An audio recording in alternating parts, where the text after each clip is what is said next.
ओम श्री परमात्मने नमः। ओम नमः शिवाय। श्री शिव महापुराण कोटि रुद्र संहिता अध्याय 17वां। महाकाल के महात्म के प्रसंग में शिव भक्त राजा चंद्रसेन तथा गोप बालक श्रीकर की कथा। सूत जी कहते हैं, ब्राह्मणों, भक्तों की रक्षा करने वाले महाकाल नामक ज्योतिर्लिंग का महात्म भक्ति भाव को बढ़ाने वाला है।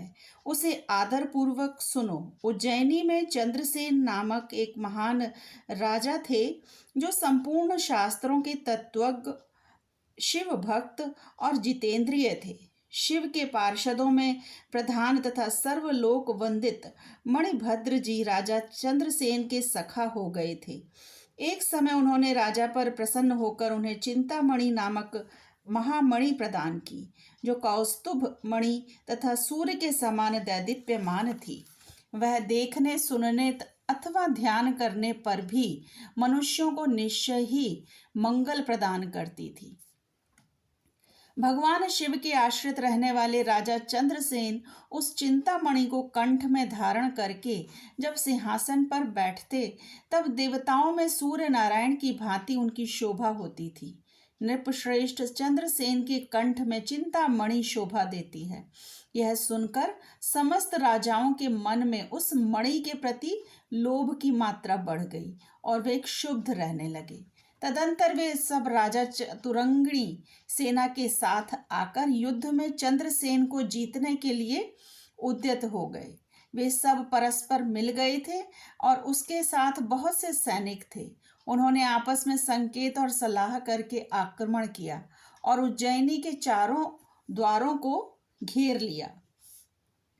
अपनी पुरी को संपूर्ण राजाओं द्वारा घिरी हुई देख राजा चंद्रसेन उन्हीं भगवान महाकालेश्वर की शरण में गए और मन को संदेह रहित करके दृढ़ निश्चय के साथ उपवास पूर्वक दिन रात अनन्य भाव से महाकाल की आराधना करने लगे। उन्हीं दिनों उस श्रेष्ठ नगर में कोई ग्वालिन रहती थी, जिसके एकमात्र पुत्र था।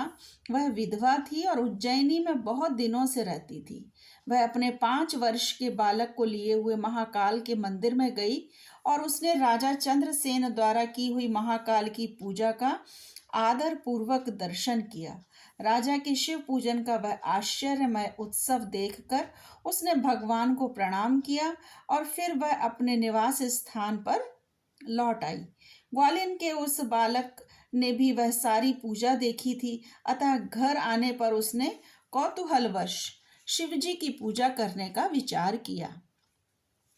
एक सुंदर पत्थर लाकर उसने उसे अपने शिविर से थोड़ी सी दूर पर दूसरे शिविर के एकांत स्थान पर रख दिया और उसी को शिवलिंग माना। फिर उसने शिव भक्ति पूर्वक कृत्रिम गंध, अलंकार, वस्त्र, धूप, दीप और अक्षत आदि द्रव्य जुटाकर उनके द्वारा पूजन करके मनः कल्पित दिव्य नैवेद्य भी अर्पित किए। सुंदर सुंदर पत्तों और फूलों से बारंबार पूजन करके भांति भांति से नृत्य किया और बारंबार भगवान के चरणों में मस्तक झुकाया।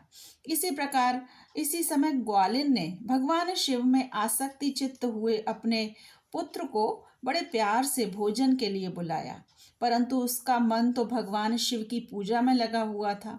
अतः जब बार बार बुलाने पर भी उस बालक को भोजन करने की इच्छा नहीं हुई, तब उसकी माँ स्वयं उसके पास गई और उसे शिव के आगे आंख बंद करके ध्यान लगाए बैठा देख इसका हाथ पकड़कर खींचने लगी। इतने पर भी जब वह ना उठा, तब उसने क्रोध में आकर उसे खूब पीटा। खींचने और मारने पीटने पर भी जब उसका पुत्र नहीं आया, तब उसने वह शिवलिंग उठाकर दूर फेंक दिया और उस पर चढ़ाई हुई सारी पूजा सामग्री नष्ट कर दी। यह देख बालक हाय हाय करके रोने लगा। रोष से भरी हुई ग्वालिन अपने बेटे को डांट फटकार कर पुनः घर में चली गई। भगवान शिव की पूजा को माता के द्वारा नष्ट की गई देख वह बालक देव देव महादेव की पुकार करते हुए सहसा मूर्छित होकर गिर पड़ा। उसके नेत्रों से आंसुओं की धारा प्रवाहित होने लगी। 2 घड़ी बाद जब उसे चेत हुआ, तब उसने आंखें खोली। आंख खोलने पर उस शिशु ने देखा कि उसका वह शिविर भगवान के अनुग्रह से तत्काल महाकाल का सुंदर मंदिर बन गया है। मणियों के चमकीले खंभे उसकी शोभा बढ़ा रहे थे। वहां की भूमि स्फटिक मणि से जड़ दी गई थी। तपाए हुए सोने के बहुत से विचित्र कलश उस शिवालय को सुशोभित करते थे। उसके विशाल द्वार, कपाट और प्रधान द्वार स्वर्णमय दिखाई देते थे। वहां बहुमूल्य नीलमणि तथा हीरे के बने हुए चबूतरे शोभा दे रहे थे। उस शिवालय के मध्य भाग में दया निधान शंकर का रत्नमय लिंग प्रतिष्ठित था। ग्वालिन के उस पुत्र ने देखा कि उस शिवलिंग पर उसकी अपनी ही चढ़ाई हुई पूजन सामग्री सुसज्जित है। यह सब देखकर बालक सहसा उठकर खड़ा हो गया और उसे मन ही मन बड़ा आश्चर्य हुआ और वह परमानंद के समुद्र में निमग्न सा हो गया। तदंतर भगवान शिव की स्तुति करके उसने बारंबार उनके चरणों में मस्तक झुकाया और सूर्यास्त होने के पश्चात वह गोप बालक शिवालय से बाहर निकला। बाहर आकर उसने अपने शिविर को देखा। वह इंद्र भवन के समान शोभा पा रहा था। वहां सब कुछ तत्काल स्वर्णमय होकर विचित्र एवं परम उज्ज्वल वैभव से प्रकाशित होने लगा। फिर वह उस भवन के भीतर गया जो सब प्रकार की शोभाओं से संपन्न था। उस भवन में सर्वत्र मणि, रत्न और स्वर्ण ही जड़े गए थे। प्रदोष काल में सानंद भीतर प्रवेश करके बालक ने देखा कि उसकी माँ दिव्य लक्षणों से लक्षित हो एक सुंदर पलंग पर सो रही है। रत्नमय अलंकारों से उसके सभी अंग उद्दीप्त हो रहे हैं और वह साक्षात देवांगना के समान दिखाई देती है। मुख से विह्वल हुए उस बालक ने अपनी माता को बड़े वेग से उठाया। वह भगवान शिव की कृपा पात्र हो चुकी थी। ग्वालिन ने उठकर देखा, सब कुछ अपूर्व सा हो गया था। उसने महान आनंद में निमग्न हो अपने बेटे को छाती से लगा लिया। पुत्र के मुख से गिरिजापति के कृपा प्रसाद का वह सारा वृत्तांत सुनकर ग्वालिन ने राजा को सूचना दी, जो निरंतर भगवान शिव के भजन में लगे रहते थे। राजा अपना नियम पूरा करके रात में सहसा जब वहां आए और ग्वालिन के पुत्र का वह प्रभाव जो शंकर जी को संतुष्ट करने वाला था देखा। मंत्रियों और पुरोहितों सहित राजा चंद्रसेन वह सब कुछ देख परमानंद के समुद्र में डूब गए और नेत्रों से प्रेम के आंसू बहाते तथा प्रसन्नता पूर्वक शिव के नाम का कीर्तन करते हुए उन्होंने उस बालक को हृदय से लगा लिया। ब्राह्मणों, उस समय वहां बड़ा भारी उत्सव होने लगा। सब लोग आनंद विभोर होकर महेश्वर के नाम और यश का कीर्तन करने लगे। इस प्रकार शिव का यह अद्भुत महात्म्य देखने से पूर्ववासियों को बड़ा हर्ष हुआ और इसी की चर्चा में वह सारी रात एक क्षण के समान व्यतीत हो गई। युद्ध के लिए नगर के को चारों ओर से घेर कर खड़े हुए राजाओं ने भी प्रातःकाल अपने गुप्तचरों के मुख से वह सारा अद्भुत चरित्र सुना। उसे सुनकर सब आश्चर्य से चकित हो गए और वहां आए हुए सब नरेश एकत्र हो आपस में इस प्रकार बोले, ये राजा चंद्रसेन तो बड़े भारी शिव भक्त हैं, अतएव इन पर विजय पाना बहुत कठिन है। ये सर्वथा निर्भय होकर महाकाल की नगरी उज्जैनी का पालन करते हैं, जिसकी पुरी के बालक भी ऐसे शिव भक्त हैं। वे राजा चंद्रसेन तो महान शिव भक्त हैं ही। इनके साथ विरोध करने से निश्चय ही भगवान शिव क्रोध करेंगे और उनके क्रोध से हम सब लोग भी नष्ट हो जाएंगे। अतः इन नरेश के साथ हमें मेल मिलाप ही कर लेना चाहिए। ऐसा होने पर महेश्वर हम पर बड़ी कृपा करेंगे। सूत जी कहते हैं, ब्राह्मणों, ऐसा निश्चय करके शुद्ध हृदय वाले उन सब भूपालों ने हथियार डाल दिए। उनके मन से वैर भाव निकल गया। वे सभी राजा अत्यंत प्रसन्न हो चंद्रसेन की अनुमति ले महाकाल की उस रमणीय नगरी के भीतर गए।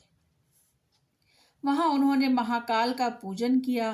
फिर वे सब के सब उस ग्वालिन के महान अभ्युदयपूर्ण दिव्य सौभाग्य की भूरी भूरी प्रशंसा करते हुए उनके घर पर गए। वहां राजा चंद्रसेन ने आगे बढ़कर उनका स्वागत सत्कार किया। वे बहुमूल्य आसनों पर बैठे और आश्चर्यचकित एवं आनंदित हुए।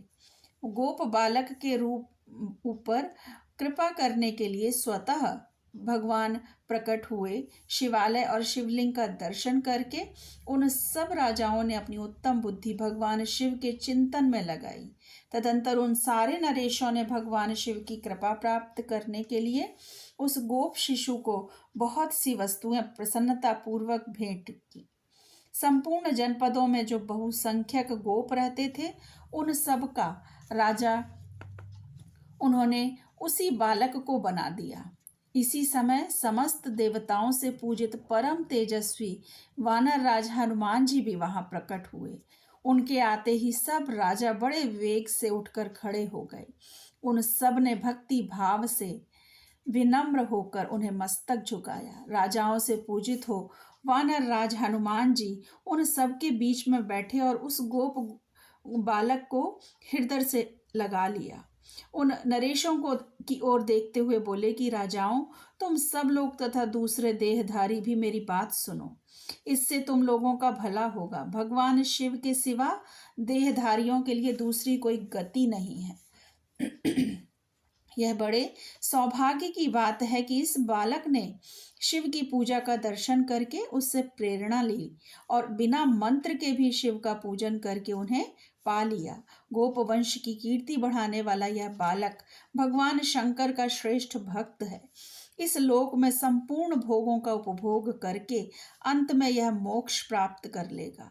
इसकी वंश परंपरा के अंतर्गत 8वीं पीढ़ी में महायशस्वी नंद उत्पन्न होंगे, जिनके यहाँ साक्षात भगवान नारायण उनके पुत्र के रूप से प्रकट होकर श्री कृष्ण नाम से प्रसिद्ध होंगे। आज से यह गोप कुमार इस जगत में श्रीकर के नाम से विशेष ख्याति प्राप्त करेगा। सूत जी कहते हैं, ब्राह्मणों, ऐसा कहकर अंजनी नंदन शिव स्वरूप वानर राज हनुमान जी ने समस्त राजाओं तथा महाराज चंद्रसेन को भी कृपा दृष्टि से देखा। तदंतर उन्होंने उस बुद्धिमान गोप बालक श्रीकर को बड़ी प्रसन्नता के साथ शिवोपासना के उस आचार व्यवहार का उपदेश दिया जो भगवान शिव को बहुत प्रिय है। इसके बाद परम प्रसन्न हुए हनुमान जी चंद्रसेन और श्रीकर से विदा ले उन सब राजाओं को देखते ही देखते वहीं अंतर ध्यान हो गए। वे सब राजा हर्ष में भरकर सम्मानित हो महाराज चंद्रसेन की आज्ञा ले जैसे आए थे वैसे ही लौट गए। महातेजस्वी श्रीकर भी हनुमान जी का उपदेश पाकर धर्मज्ञ ब्राह्मणों के साथ शंकर जी की उपासना करने लगा। महाराज चंद्रसेन और गोप बालक श्रीकर दोनों ही बड़ी प्रसन्नता के साथ महाकाल की सेवा करते थे।